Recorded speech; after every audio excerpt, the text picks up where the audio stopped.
The champagne flutes clinked together in the penthouse overlooking Central Park, but Olivia Chen barely heard the toast. Her mind was still reeling from what her new husband had said just moments before they'd entered the reception. "Donate all your money," Marcus had whispered in the hallway outside the ballroom. "Every last dollar." She'd laughed, thinking it was a joke. But his face had been serious, his gray eyes unwavering. Now, as 200 guests celebrated around them, Olivia couldn't shake the cold feeling settling in her stomach. She'd married Marcus Hayes 3 hours ago, a high school teacher who lived in a rent-controlled apartment in Queens and drove a 15-year-old Honda. Her family had been horrified, but Olivia had been certain. Marcus was different from the wealthy, entitled men she'd grown up around.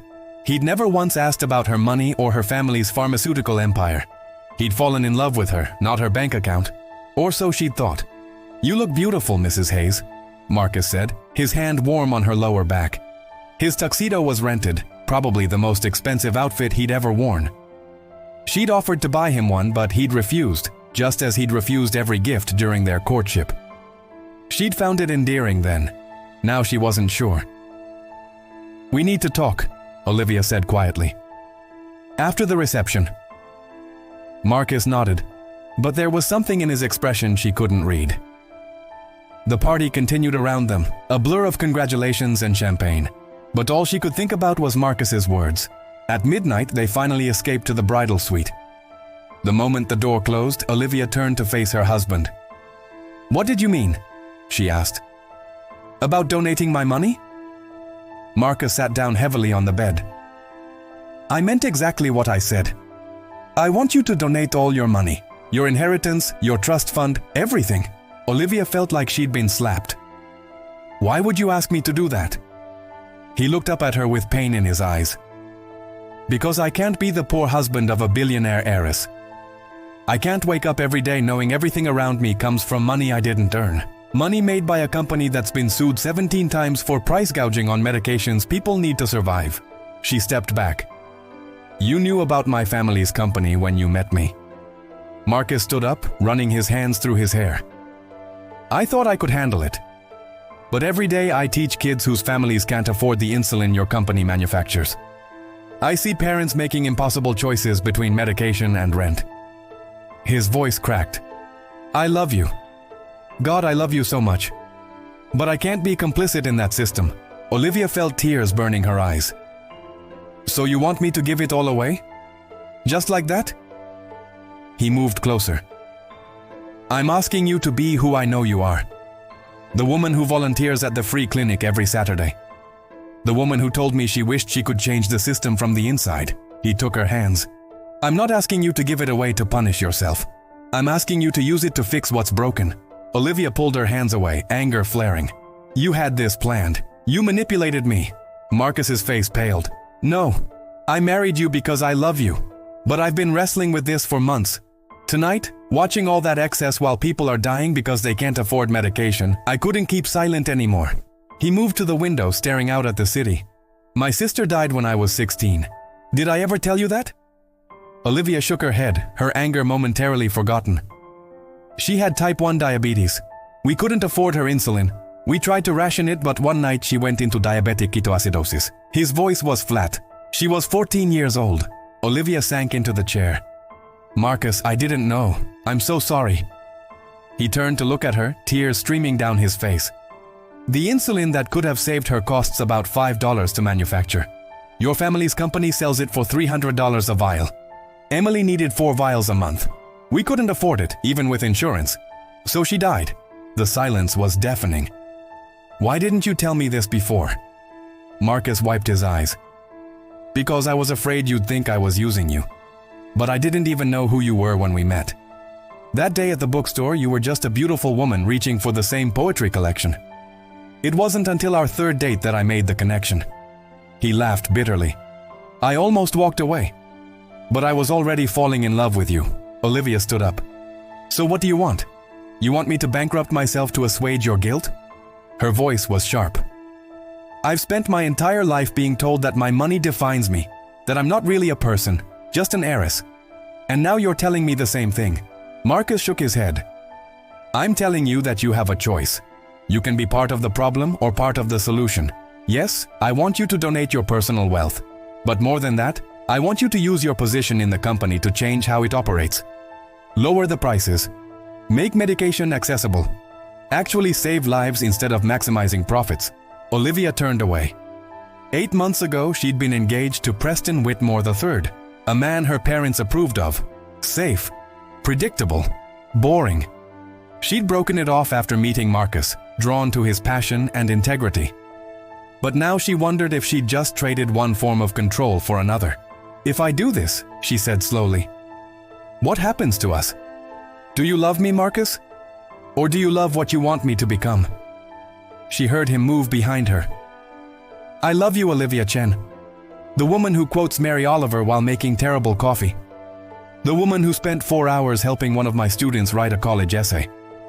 He turned her to face him. But I also can't ignore the reality of where your wealth comes from. I've tried for 8 months to reconcile loving you with hating what your family's company represents, and I can't do it anymore. She searched his eyes for manipulation, for hidden motives, but all she saw was pain and love and desperate honesty. You're asking me to choose between you and my family. Marcus shook his head. I'm asking you to choose between complicity and action. Your family will still be your family, but you'll be living according to your own values, not theirs. She paced the suite. On the dresser sat her bouquet, probably costing more than Marcus made in a month. On the nightstand was champagne worth more than his rent. The disparity was everywhere, inescapable. I need time, she said finally. You're asking me to dismantle my entire life. I can't make that decision in one night. He nodded. I understand. But I need you to understand something too. I can't live off your money. If we're going to make this marriage work, it has to be on equal footing, and as long as you're a billionaire and I'm a teacher making $48,000 a year, we'll never be equals. Anger flared again. So you want me to be poor? To struggle the way you have? Marcus's face hardened. I want you to understand that wealth built on human suffering is not wealth worth having. I want you to use your privilege for good instead of hiding behind it. He grabbed his jacket. I'm going to sleep at my apartment tonight. You think about what I've said. Olivia watched in disbelief. You're leaving? On our wedding night? He paused at the door. I'm leaving because if I stay, we're going to say things we can't take back. He looked back at her, his eyes red. But Olivia, if you choose to keep living the way you have been, I can't be part of your life. I won't divorce you because I meant my vows, but I can't share your bed or your life if it's built on the foundation that killed my sister. Then he was gone, and Olivia was alone in the bridal suite, still wearing her $20,000 wedding dress. She sank onto the bed. Was Marcus right? Was her wealth built on suffering?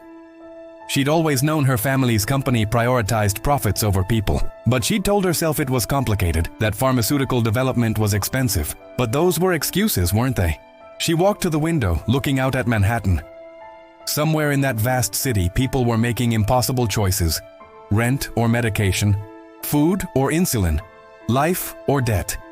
And she had the power to change that. Not just by donating her wealth, but by using her position in the company. Her father was grooming her to take over. She had a seat on the board. What if she actually fought for change from the inside? Her phone buzzed. A text from Marcus. I love you. Whatever you decide, that won't change. But I need to be able to live with myself. I hope you'll choose to do the same. Olivia opened her laptop and started researching. How much did insulin really cost to manufacture? What were the profit margins? She read for hours, uncovering a web of lobbying and legislation and corporate greed that made her stomach turn. As dawn broke over Manhattan, Olivia Chen made her decision. She called her lawyer first. I want to set up a foundation. I'm transferring my personal wealth into it. Everything except enough to live modestly. The foundation's mission will be providing free medication to people who can't afford it. Next, she called her father. That conversation was harder. He was furious. You're throwing your life away for that man, he said. Olivia took a deep breath. No, Dad. This is what happens when you marry someone who actually has principles. I'm also calling an emergency board meeting. I'm proposing a complete overhaul of our pricing structure. The silence was deafening. Then her father's voice, tight with anger. You'll be outvoted. You'll accomplish nothing except making yourself look like a naive child." She smiled. "Maybe. But at least I'll be able to sleep at night." After she hung up, Olivia stripped off her wedding dress and put on jeans and a sweater. She took the subway to Queens. She'd never been to Marcus's apartment before.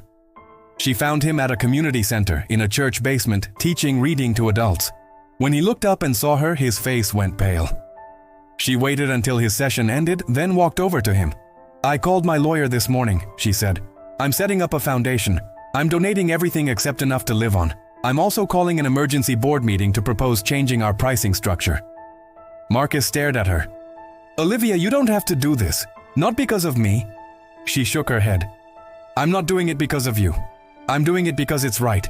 Because you helped me see something I'd been avoiding my whole life." She took his hands. "I'm terrified. My family is going to hate me. I'm probably going to fail at changing the company. But I have to try." Marcus pulled her into his arms, and she felt him shaking. "Thank you for being brave enough to choose this." She pulled back. "I need you to understand something, though. This isn't just me becoming who you want me to be. This is me figuring out who I actually am. And that process is going to be messy and hard." He nodded, tears in his eyes. "I know. And I'll be right there with you." Olivia smiled. "Good. Because I'm going to need a place to live. Apparently, I'm donating my penthouse to a homeless shelter." Marcus laughed. "You can move in with me.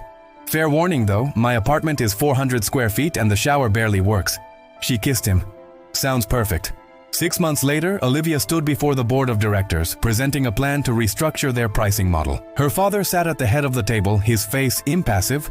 Most board members looked skeptical or hostile. But 3 younger members were listening intently. She didn't have the votes today, but she'd keep trying. After the meeting, she took the subway home to Queens, to the tiny apartment she now shared with Marcus. It was cramped, and the neighbors were loud, and sometimes the heat didn't work. But when she walked in and saw Marcus at the stove making dinner, she felt something she'd never felt in her penthouse. She felt home. "How'd it go?" he asked, pulling her into a hug. "They voted it down, but I'm not giving up." Marcus kissed the top of her head. "I know you're not. You're the most stubborn person I've ever met." She laughed. "I learned from the best." They ate dinner on their second-hand couch, talking about their days. Marcus had gotten funding for a new after-school program. Olivia's foundation had helped 50 families afford their medications this month.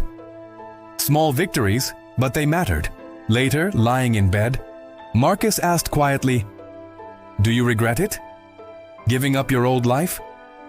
Olivia thought about it. She missed some things. The comfort, the ease, the security. But she didn't miss the emptiness, the sense that her life didn't matter. "No," she said. "I don't regret it. This is harder, but it's real. I'm actually doing something that matters." Marcus pulled her closer. "You're amazing." She smiled in the darkness.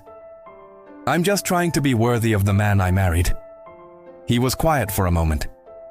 "When I asked you to donate your money, I was so afraid you'd say no." Olivia propped herself up. "And if I had? What would you have done?" Marcus met her eyes. "I would have kept my word.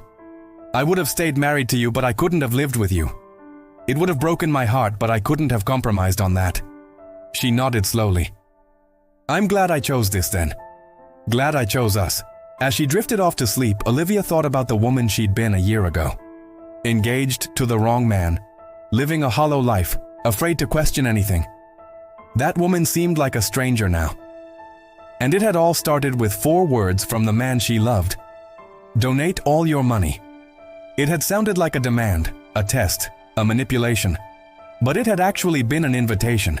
An invitation to become who she was always meant to be. Someone who used her privilege for good. Someone who fought for change. Someone who chose conviction over comfort. And every day she chose that path again. Not because Marcus asked her to, but because she couldn't imagine living any other way.